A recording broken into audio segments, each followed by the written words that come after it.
शहर से कुछ दूरी पर बसे एक मोहल्ले में रुचिका अपने हस्बैंड के साथ रहती थी। उसके ठीक बगल में एक बुजुर्ग व्यक्ति अकेले ही रहा करते थे, जिन्हें सभी दादाजी कहकर बुलाते थे। एक बार मोहल्ले में एक पौधा वाला आया। उसके पास कई किस्म के खूबसूरत हरे भरे पौधे थे। रुचिका और दादाजी ने बिल्कुल एक तरह का पौधा खरीदा और अपनी अपनी क्यारी में लगा दिया। रुचिका पौधे का बहुत ध्यान रखती। दिन में 3 बार पानी डालना, समय समय पर खाद देना, हर तरह के कीटनाशक का प्रयोग कर वह कोशिश करती कि उसका पौधा ही सबसे अच्छे ढंग से बड़ा हो। दूसरी तरफ दादाजी भी अपने पौधे का ख्याल रख रहे थे, पर रुचिका की तुलना में वे थोड़े बेपरवाह थे। दिन में बस 1 या 2 बार ही पानी डालते। खाद डालने और कीटनाशक के प्रयोग में भी वे ढीले थे। समय बीता, दोनों पौधे बड़े हुए। रुचिका का पौधा हरा भरा और बेहद खूबसूरत था। दूसरी तरफ दादाजी का पौधा अभी भी अपने सर्वश्रेष्ठ रूप में नहीं आ पाया था। यह देखकर रुचिका मन ही मन पौधे के विषय में अपनी जानकारी और देखभाल करने की लगन को लेकर गर्व महसूस करती थी। फिर एक रात अचानक ही मौसम बिगड़ गया। हवाएं तूफान का रूप लेने लगी, बादल गरजने लगे और रात भर आंधी तूफान और बारिश का खेल चलता रहा। सुबह जब मौसम शांत हुआ तो रुचिका और दादाजी लगभग एक साथ ही अपने अपने पौधों के पास पहुँचे। पर ये क्या रुचिका का, ऐसा क्यों हुआ दादाजी? हम दोनों के पौधे बिल्कुल एक तरह के थे, बल्कि आपसे अधिक तो मैंने अपने पौधों की देखभाल की थी। फिर आपका पौधा प्रकृति के इस चोट को झेल कैसे गया, जबकि मेरा पौधा धराशायी हो गया? रुचिका ने घबराहट और दुख भरे शब्दों में प्रश्न किया।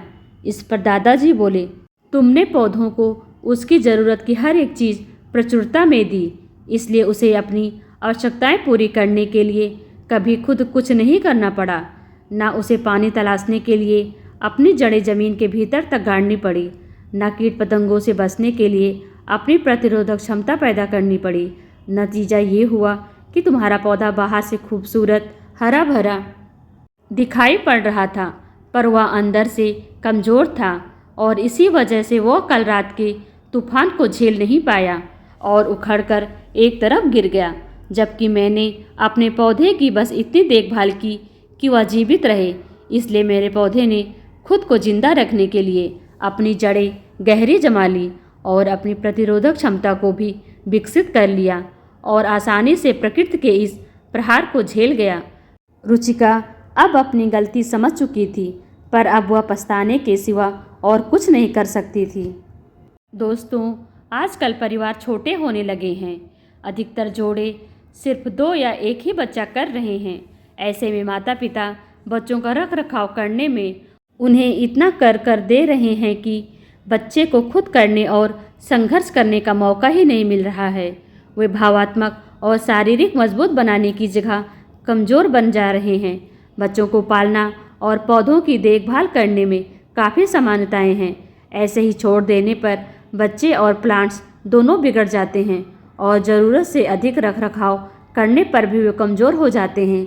इसलिए बतौर अभिभावक ज़रूरी है कि हम एक सही अंतराल के साथ अपने बच्चों को पाले पोसें और सही परवरिश दें, ताकि वे उस पौधे की तरह बने जो मुसीबतों के आने पर गिरे नहीं, बल्कि अपना सीना चौड़ा कर उनका सामना करें। दोस्तों, ये कहानी आपको कैसी लगी कमेंट कर हमें ज़रूर बताएं।